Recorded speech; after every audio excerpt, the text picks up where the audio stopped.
अब हम बात करेंगे इनहेरिटेंस पैटर्न्स की। इसे हम ज़्यादा डिटेल में नहीं पढ़ेंगे क्योंकि ये हमें सिलेबस में कंप्लीटली कवर करना है। तो फर्स्ट इनहेरिटेंस पैटर्न है मेंडेलियन जेनेटिक्स को बेसिकली हमें पढ़ना है डिटेल में।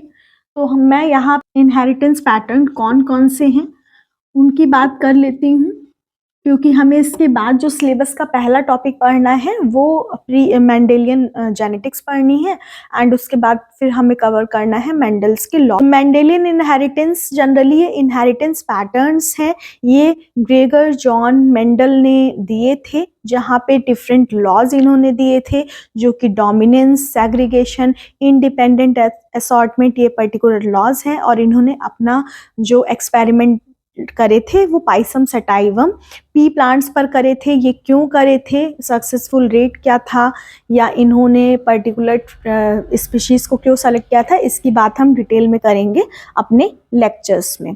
इसके बाद हम बात करते हैं जो ट्रेट्स होते हैं वो बेसिकली दो तरह के होते हैं। तो जो डोमिनेंट ट्रेट्स होते हैं और जो रेसेसिव ट्रेट्स होते हैं। डोमिनेंट ट्रेट्स वो होते हैं, डोमिनेंट ट्रेट्स यहाँ पे हम बात कर रहे हैं डोमिनेंट ट्रेट्स की और रेसेसिव ट्रेट्स की, ठीक है। तो डोमिनेंट ट्रेट्स होते हैं जो कि एक्सप्रेस हो जाते हैं उनके फिनोटाइप में even if only one dominant allele is present.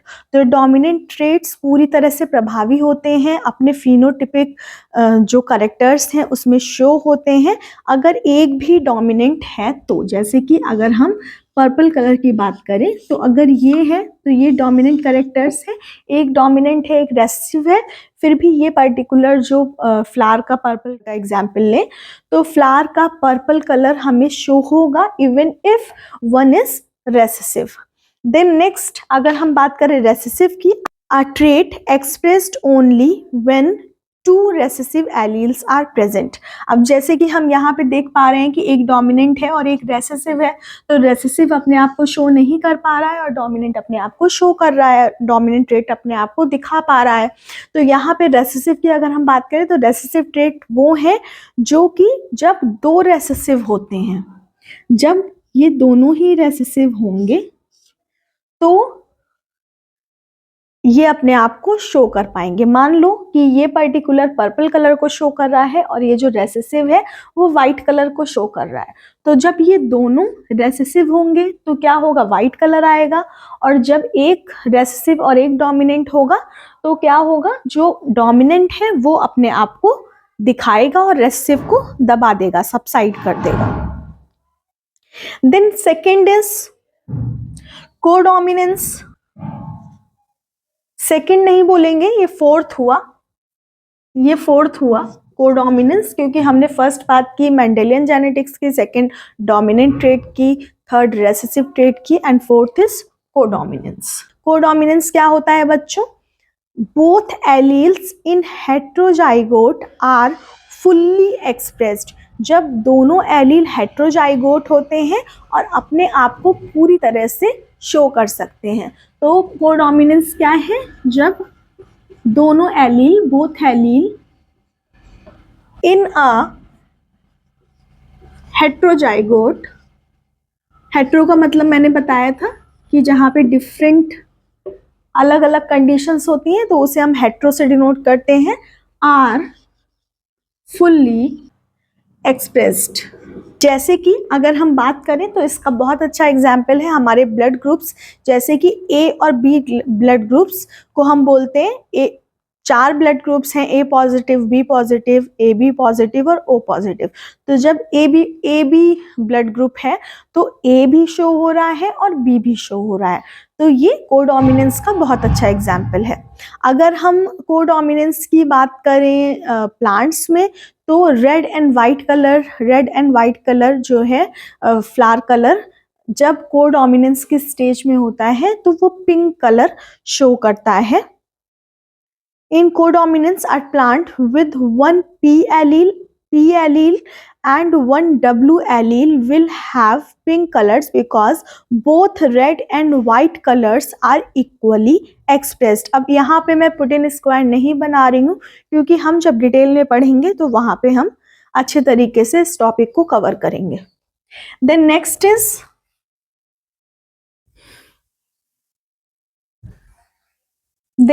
is incomplete dominance. Incomplete dominance क्या हुआ बच्चों? It is a type of genetic inheritance where neither allele is completely dominant over the other. तो इसका रिजल्ट क्या होगा?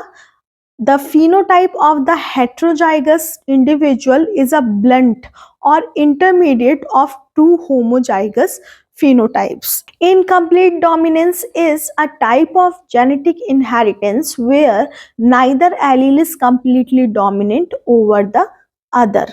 दोनों ही characters अपने आप को फुल्ली शो नहीं कर पाएंगे, ये एक मिक्स होगा दोनों करेक्टर्स का. जैसे कि रेड एंड व्हाइट कलर से पिंक कलर बन रहा है, फिर से सेम एग्जांपल है. तो यहाँ पे इनकम्प्लीट डोमिनेंस है, ना ही रेड अपना पूरा प्रभाव दिखा पा रहा है और ना ही व्हाइट अपना पूरा प्रभाव दिखा पा रहा है.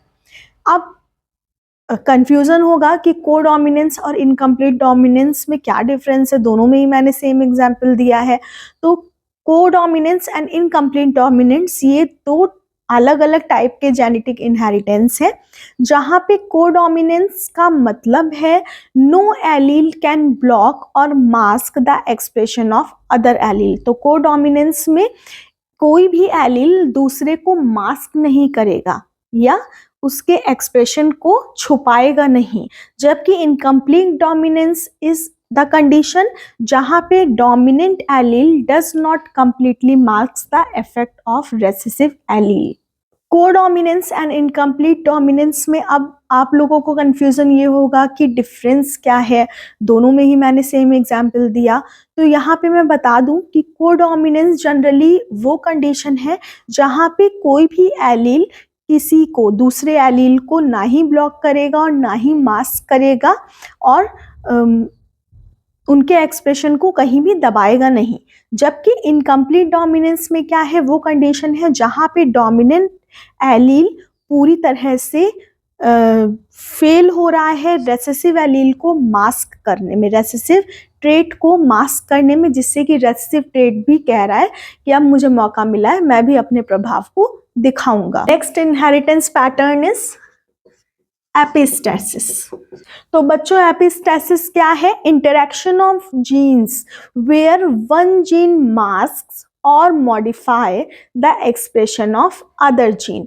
एपिस्टेसिस एक जेनेटिक इंटरेक्शन है जहां पे एक जीन मास्क कर देता है या फिर दूसरे जीन को प्रभावित कर देता है, उसके एक्सप्रेशन को चेंज कर देता है. In other words the effect of one gene is modified by one और मोर अदर जीन्स. मतलब ये प्रभाव एक जीन से भी हो सकता है और एक से ज्यादा जीन से भी हो सकता है. तो अगर हम इसमें एग्जाम्पल ले तो स्वीट पीस जो है वो इसका एग्जाम्पल है. जहाँ जीवन जो है वो सी है, ये क्या कर रहा है? कंट्रोल कर रहा है सिंथेसिस ऑफ पिगमेंट्स को at that colours the flower, जो कि फ्लावर्स को कलर करते हैं. जबकि G2 क्या कर रहा है? कंट्रोल कर रहा है एबिलिटी टू प्रोड्यूस पिगमेंट, उस एबिलिटी को कंट्रोल कर रहा है जो कि पिगमेंट को प्रोड्यूस करते हैं. Then next is linked genes. Linked genes क्या होते हैं बच्चों? Genes located close together on the same chromosome that tend to be inherited together. वो जीन्स जो कि बहुत पास पास लोकेट होते हैं एक ही क्रोमोसोम पर और वो एक साथ ही अगली जनरेशन में इनहेरिटेड होते हैं.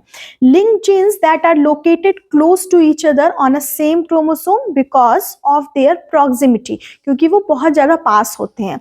They tend to be inherited together during meiosis. और ये किस समय पे इनहेरिटेड होते हैं? किस प्रोसेस से इनहेरिटेड होते हैं? मियोसिस से. As they are less likely to be separated by recombination, क्योंकि ये बहुत ही कम चांसेस होते हैं कि ये सेपरेट हो जाए at the time of recombination.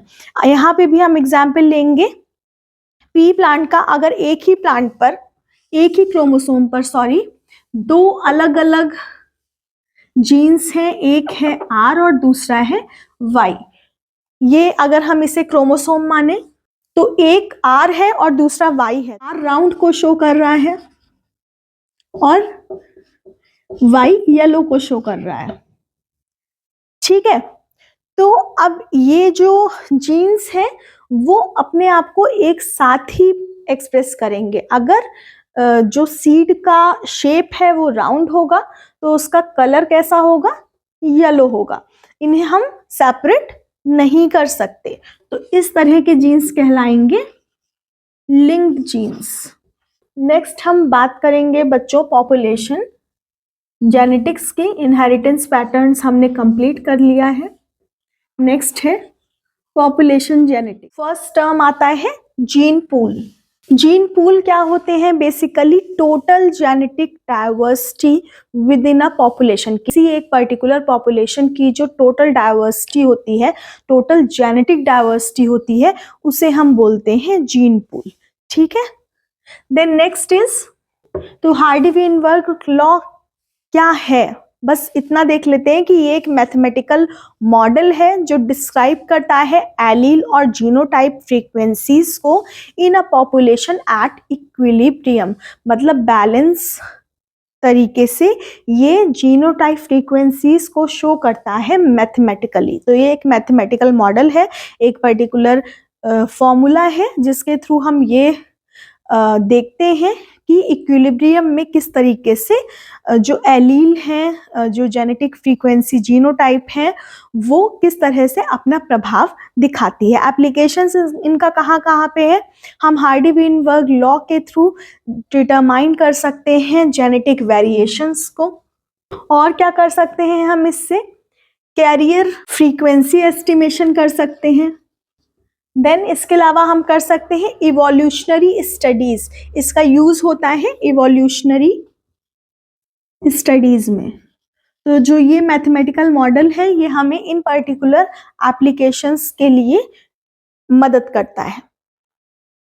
Then next is genetic drift. Genetic drift क्या है बच्चा? Random changes in allele frequencies due to chance. अचानक से एलील फ्रीक्वेंसीज में चेंज आ जाना कहलाता है genetic drift. Genetic drift basically random change है फ्रीक्वेंसीज ऑफ एलीन, या फिर इनमें जो जीन्स में वेरिएशन है वो आ जाता है in a population over a period of time. It occurs by chance, specially in small population में ये ज्यादा रिजल्ट्स दिखाता है, rather than through natural selection. Genetic drift can lead to the loss of genetic diversity, और इस genetic drift की वजह से एक नुकसान भी होता है कि हमारी जो जेनेटिक डाइवर्सिटी है उसे हम खो देते हैं, उसका कई बार लॉस हो जाता है। जैसे कि अगर हम इमेजिन करें कि स्मॉल पॉपुलेशन ऑफ फ्लावर्स की वेयर 50% फ्लावर्स रेड है एंड 50% वाइट है। If a storm randomly kills most of the plants, और अगर कोई तूफान आया, आंधी आई और उसने प्लांट्स को क्या किया? रैंडमली कुछ प्लांट्स को अपने साथ उड़ा लिया, लेके चला गया और खत्म कर दिया। Living only a few red flower plants, और क्या बचे? केवल कुछ ही रेड फ्लावर प्लांट्स बचे।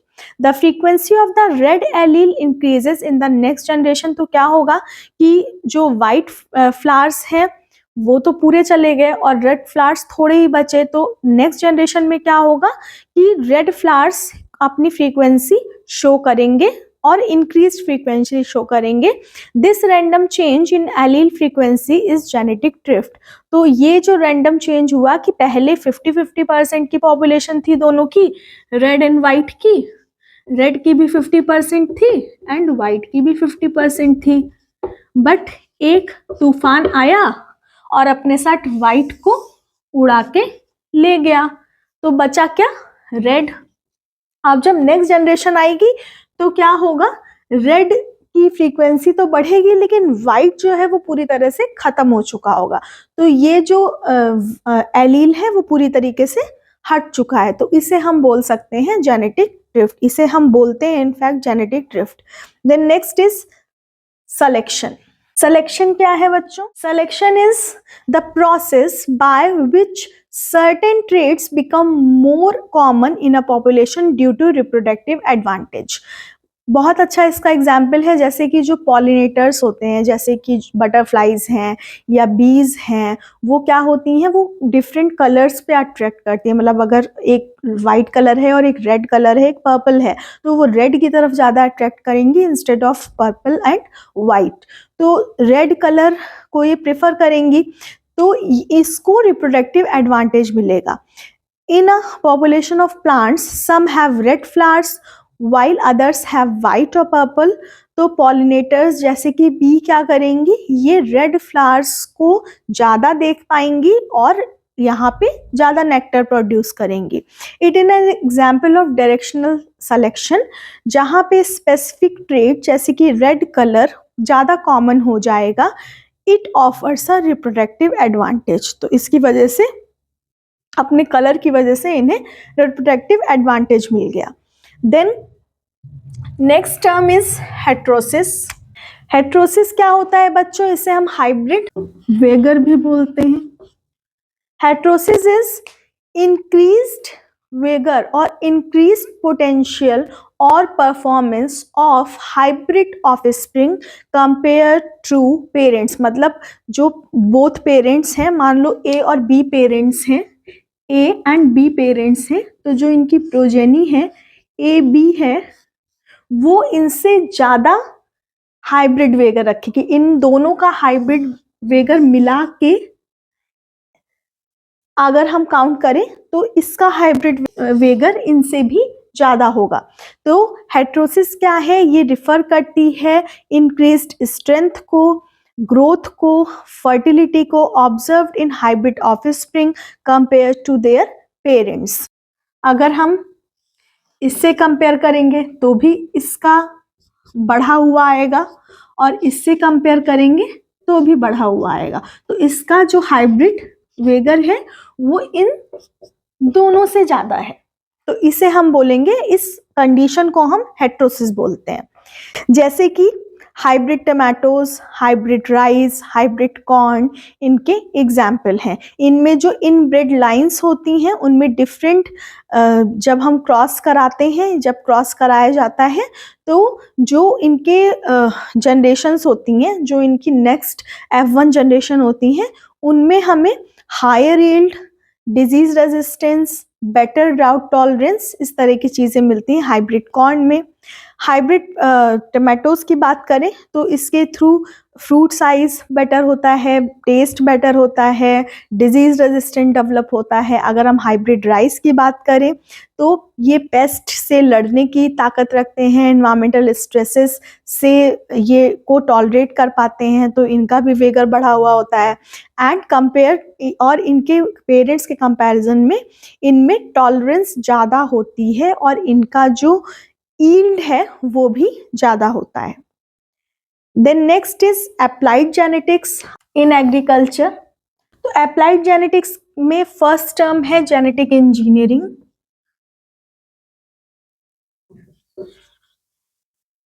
जेनेटिक इंजीनियरिंग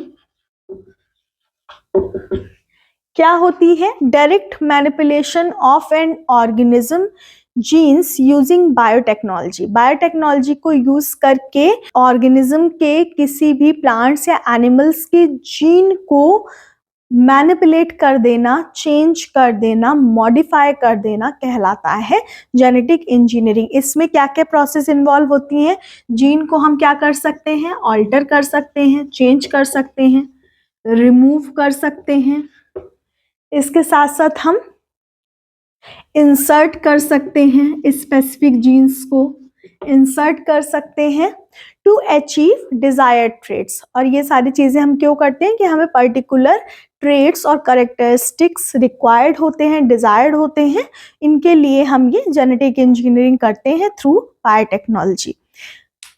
जैसे कि हमने गोल्डन राइस का एग्जाम्पल ले सकते हैं.